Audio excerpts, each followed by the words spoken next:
I mean, it was such a simple operation.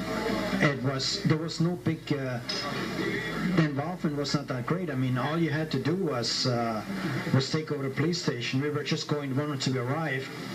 You know, we already would have had people in place to pick up, like McCorder and also Rastafarians and others who were going to pick us up at the beach or near the landing spot, and then and we would have of course come in late at night when the city is totally shut down and just gone over to the police station and taken out the police station.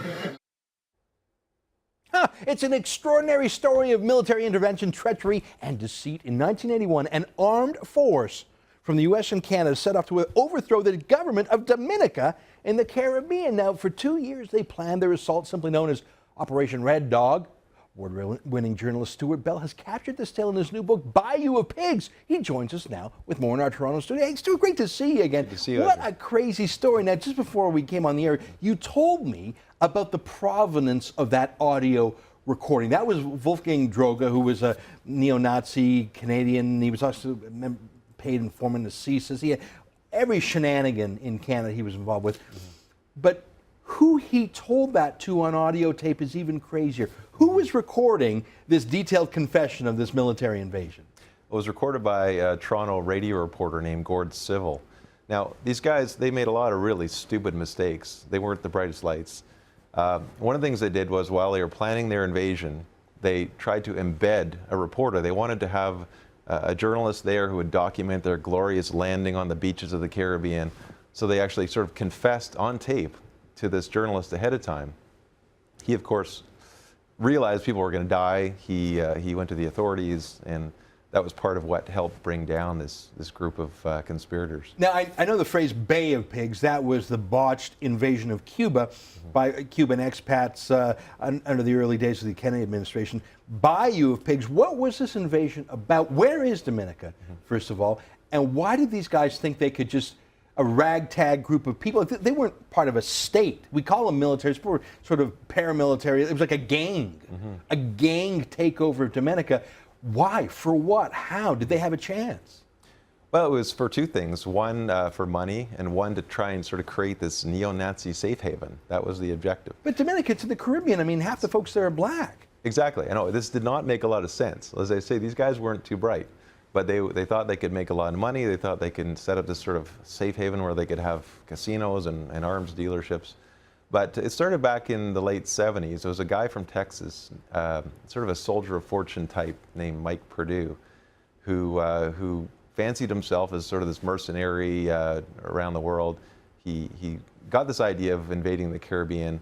He approached the KKK, both in Canada and the United States, and ended up teaming up with Wolfgang Drogi for this whole conspiracy. Yeah, I know that the KKK and these far-right groups are absolutely littered with government information, and I think that's a good thing, because in the past especially, these far-right groups have been violent. In fact, in your book, you mention by name the fellow who was accused of shooting up that Kansas City Jewish Center just over the weekend. Let me read a quick excerpt from your book on that. So there is a tendency of these folks to be violent. Let me read a clip, just a little sentence from your book. Frazier Glenn Miller was a former Green Beret who owned a 25-acre farm in Johnston County, where he operated what some called a paramilitary training group. So this guy, 30 years ago, was thinking of an invasion. I guess he finally thought, well, my time's running out. I better shoot up some Jewish centers in Canada. So there is some violence there. But the idea of consulting with the KKK, surely undercover cops, FBI, RCMP, CSIS would have detected this. Did they detect it, or was it this reporter who went to the cops who told the world about it? No, you know, they were leaking all over the place. They were infiltrated in Canada through this reporter. One of the things they did in the States was they approached a fellow. They wanted to hire a ship to take them down to the Caribbean with all their weapons so they could mount their invasion. They went to a guy on the New Orleans waterfront named Mike Howell, who was himself a U.S. Army vet. He'd fought in Vietnam. He'd lost one arm in Vietnam. He had a prosthetic arm. And he kind of lived on the waterfront. They went to him, and he was a decent guy.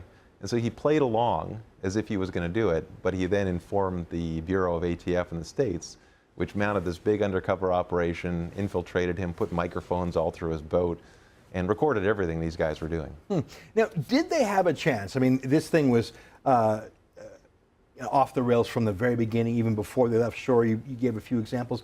But had they made it to Dominica with this boat full of weapons and their ragtag group, some of whom had, I mean, Green Beret, that's some training there, would they have actually been able to take over an island? I mean, how many of them were there in their invasion force plans? Well, that's the this is the funny thing, is they actually did have a chance. Even though they were a bunch of complete morons, they did have within their ranks some Vietnam vets.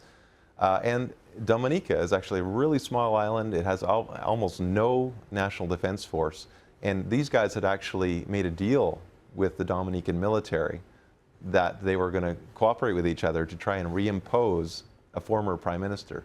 So they had kind of worked out an arrangement there. And in exchange for putting this prime minister back in power, they were going to get millions of dollars. They were going to get the right to set up businesses on the island. Jeez, what a crazy story. It's called Bayou of Pigs. Our guest, Stuart Bell of the National Post. Great to see you, Stuart. What a great story. Thanks for bringing it to us.